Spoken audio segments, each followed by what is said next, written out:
विधान परिषदेत विरोधी पक्षनेते राहिलेले अंबादास दानवे यांचा निरोप समारंभ पार पडला। यावेळी मुख्यमंत्री फडणवीसांनी ठाकरेंना खुली ऑफर दिली। याच वेळी अंबादास दानवे यांच्यावरून फडणवीस, ठाकरे आणि शिंदेंमध्ये टोलेबाजी पाहायला मिळाली।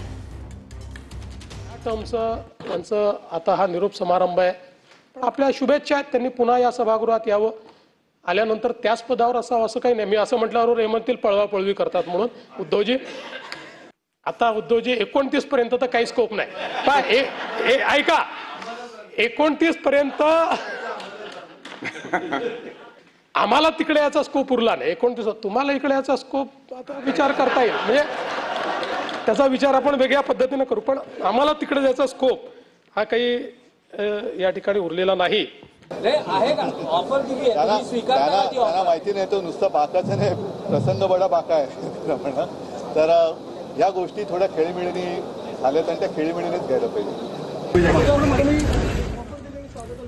ते दृश्य आपण पाहतो आहोत विधान भवनात याच निरोप समारंभाच्या कार्यक्रमासाठी जातानाच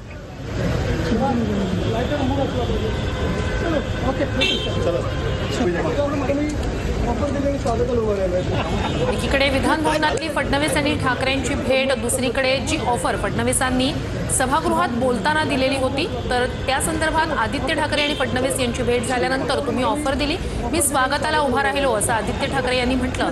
हे दोन संवाद विधान भवनातले सर्वांचंच लक्ष वेधणारे ठरले। अंबादास दानवे यांच्या निरोप समारंभावेळी झालेले हे सगळे प्रसंग आहेत।